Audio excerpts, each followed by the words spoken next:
5월 10일 수요일 아침입니다.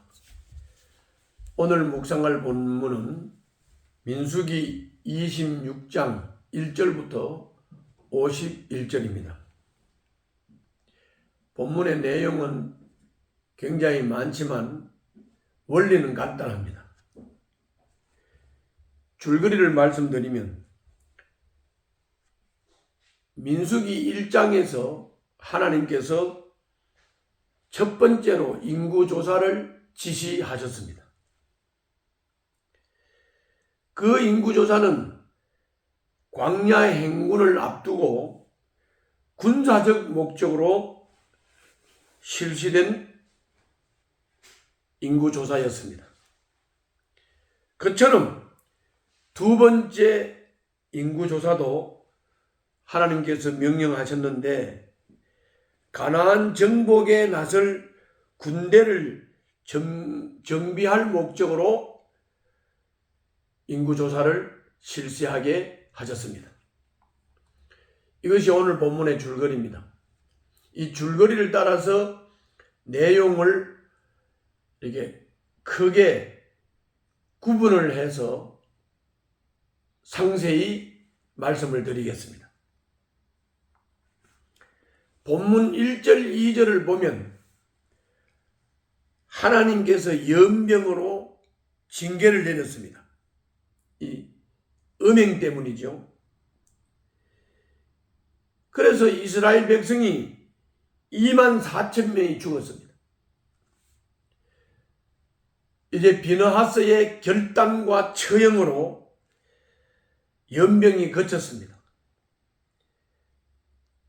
그리고 하나님이 모세에게 인구조사를 명령했습니다.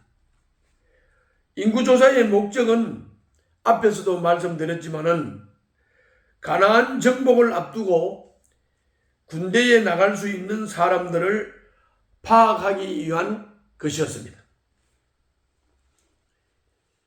그래서 3절부터 51절까지를 보면 이번 인구조사도 첫 인구조사 때와 같은 방식으로 진행이 됩니다. 지파별로, 가족별로 20살 이상 남자의 수를 세는 것이었습니다. 그것이 이제 3절부터 51절까지 이제 그 지파별로, 가족별로 이렇게 몇 명, 누구 가족 몇 명, 누구 자손 몇 명 이렇게 쭉 나열된 것이 3절부터 51절입니다.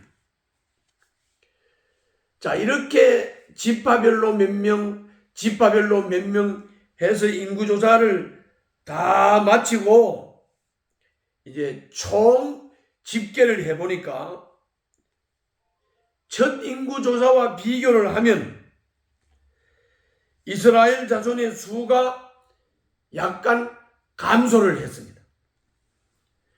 첫 조사보다도 40년이 지난 지금 1,820명이 줄었습니다. 반역과 징계가 반복된 광야 생활이었지만은 주님이 그들에게 긍휼을 베푸시고 자비를 베푸셨다는 것을 알 수가 있습니다. 왜? 인구가 급격히 감소하지 않고 조금 인구가 줄었기 때문입니다. 하나님이 은혜를 베푸신 것입니다. 한편 반역을 주도했던 고라의 후손들은 살아남아 성전에서 중요한 역할을 맡았다고 8절부터 11절에 기록되어 있습니다. 고라가 반역을 했지만 그 후손들을 멸족시킨 것이 아니고 고라의 반역은 반역이고 그 후손들을 살아남아서 성전에서 중요한 역할을 할 수 있도록 하셨다 하는 것이 중요한 것입니다. 또 14절을 보면 음행으로 이스라엘을 위기에 빠뜨린 시므온 자손, 앞에 민수기 25장 14절에 보면은 시므온 자손의 우두머리인 시므리가 고서비와 음행을 해서 비느하스로부터 처형을 당하지요. 그랬던 이 시므온 자손은 인구가 절반가량으로 줄었습니다. 그것이 14절에 기록되어 있습니다. 이것이 오늘 본문의 내용입니다. 자, 그러면 오늘 본문을 통해서 나타난 하나님의 손길, 하나님은 어떤 하나님이신가 살펴보면 8절부터 11절에서 반역을 주도한 고라를 16장에서 심판을 하셨지만 그의 자손은 살리고 성전에서 봉사하는 역할을 맡기셨다. 맡기시는 하나님이시다. 우리 하나님은 그런 하나님이시다. 시편에는 고라 자손이 성전에서 하나님을 찬양하는 시가 많이 등장합니다. 시편 42편부터 49편, 그리고 84편, 그리고 87편은 고라 자손들의 찬양 시입니다. 앞선 시대의 잘못을 다음 세대의 짐으로 부과하지 않으시는 하나님, 그리고 제대로 된 신앙을 갖고 삶을 살 수 있는 기회를 앞선 세대의 잘못을 다음 세대의 짐으로 부과하지 않을 뿐만이 아니라 제대로 된 신앙을 갖고 삶을 살 수 있는 기회를 주시는 하나님이시다. 그런 하나님이시다. 그러므로 우리가 부모가 잘못한 것을 갖다가 자식까지도 막 비판하면서 앞길을 막아버리고, 그리고 조상들이 잘못한 것을 그 후손들에게까지 앞길을 막고 막 영향을 미치게 하고, 그리고 막 자식들을, 후손들을 막 죽일 놈들 같이 취급하고, 이거는 인간들일 뿐 하나님은 그런 분이 아니시다 하는 겁니다. 다음은 오늘 본문을 통해서 우리가 받을 수 있는 교훈입니다. 인구조사 목록에는 엘리압 가문과 고라의 반역, 즉 8절부터 10절에 시므온 지파의 음행과 배신 14절, 유다의 아들들의 불순종 19절, 이것이 기록이 되어 있는데, 그대로 기록이 되어 있는데, 전체적으로 번성한 가문도 있고 쇠락한 가문도 있습니다. 이제 출애굽 1세대가 죽고 다음 세대가 가나안 정복에 나설 것입니다. 그들이 이전 역사를 기억해야 이전 세대의 과오를 범하지 않을 것입니다.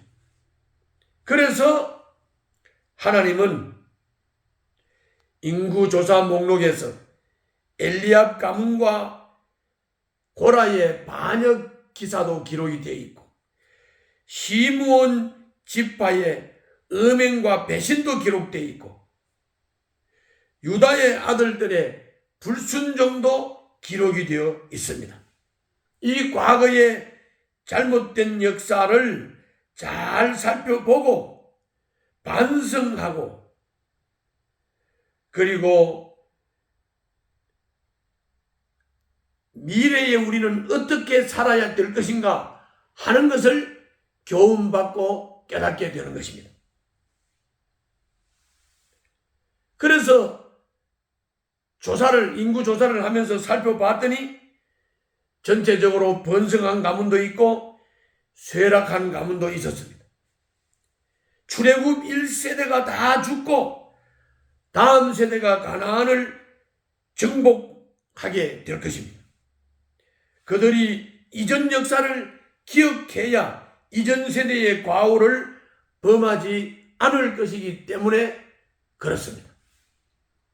어제 윤석열 대통령이 이제 국무회의에서 과거 정부의 잘못된 것을 정확하게 파악이 돼야 그것을 바로잡아서 다음 세대를 바로 세워나갈 수 있다고 한 말은 매우 성경적이며 매우 중요한 말입니다.